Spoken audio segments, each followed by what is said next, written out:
We went to the Ukraine because I think all citizens in the 28 member states of the European Union are confronted with the situation that we are witnesses of a continuing spiral of violence, of war, of uncertainties about what is really going on in the political landscape of this country. So we wanted to know what is happening immediately after the election. So we went there to have meetings with the ministries for economy, with science and education, and with the Ministry of Foreign Affairs. We had a long list of partners in the debate with civil society representatives, artists, journalists. We had talks with independent trade unions and, of course, also with political parties in this country. As Helmut said, we have been there first to understand the situation and then to express our solidarity to the social rights there that are struggling for a free, democratic, peaceful Ukraine. So we had the chance to meet also with traditional and new forces of the left and have thus a better idea of what's going on in this country.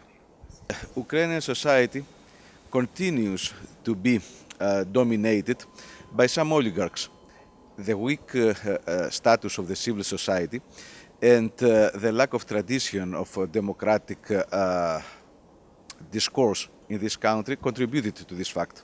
Even now, even after the Maidan uprisal, we can see that we do not have a real democratic change, but rather a kind of change of the oligarchs that are now controlling the main political position in both at the parliament and at the government.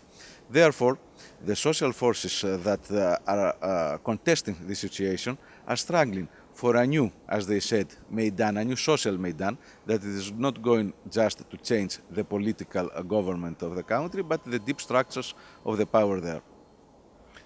I would even express it more sharply, maybe, just to be a little bit concentrating what we have to face. We have to face in future a new uprising, a third or fourth Maidan, because a lot of partners we have spoken with had been at the Maidan, and their experience is that in their daily life conditions nothing has changed. So the oligarchs are still oligarchs, they are still influencing the political decision making in the country, maybe with different and redistributed roles and other power relationships among them. But we have seen in Kryvyi Rog a cruel exploitation of the extractive at the cost of the citizens, of the social conditions in the city, as well as of the environment. We should not forget.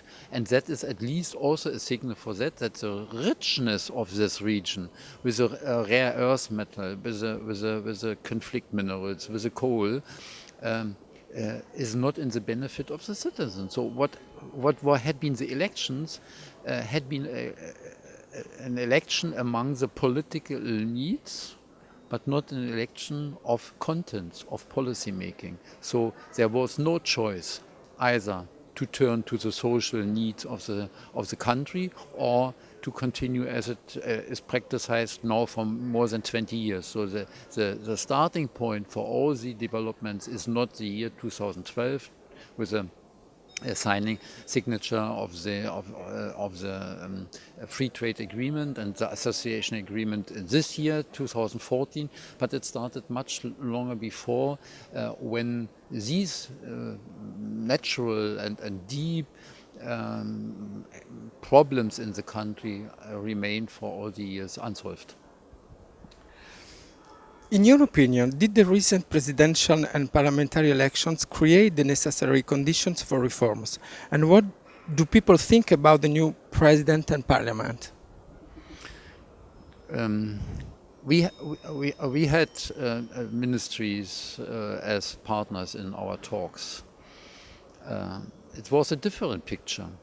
I saw a minister who was really thinking over how to change the situation that it is by reform the education system, the access to the high schools, to give the young people of the country, besides the pockets of the families a chance to educate themselves. So here I saw really fresh wind.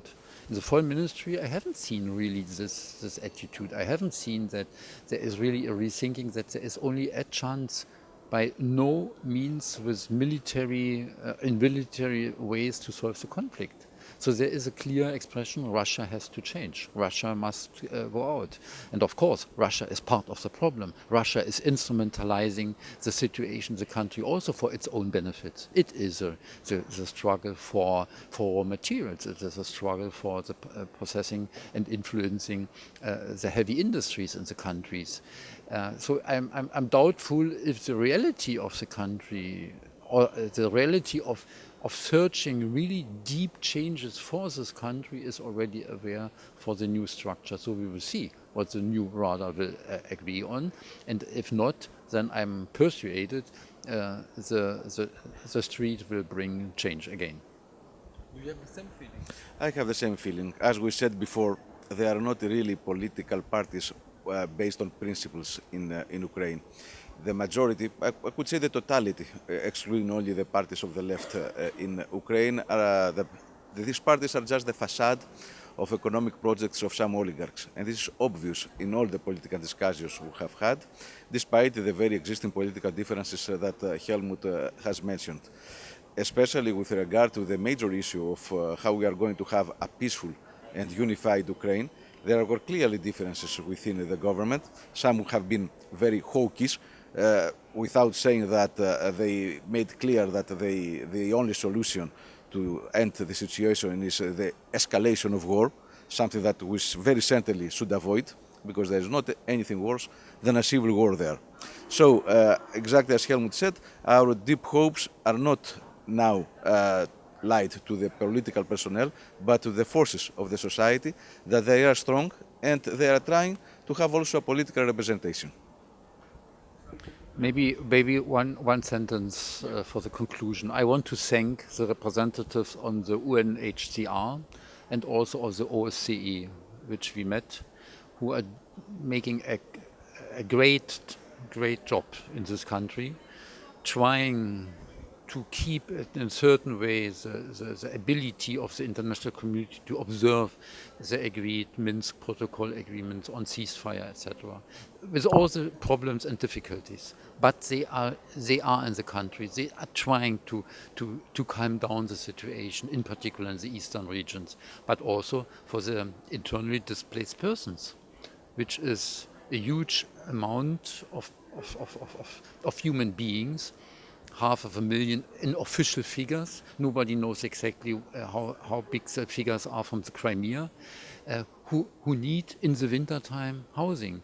And if just now the policy is not understanding that it is also in the interest of avoiding an internal new conflict, that there is a de-solidarization among the citizens of the country, between those in the West who have greeted the migrants from the eastern parts, but just now they are saying we have to fight for your interest on the eastern border, and you are living here and are going not back. So what is also a danger is that you have a growing de-solidarization of the whole Ukrainian society. In this way, I want to thank UNHCR and OSCE.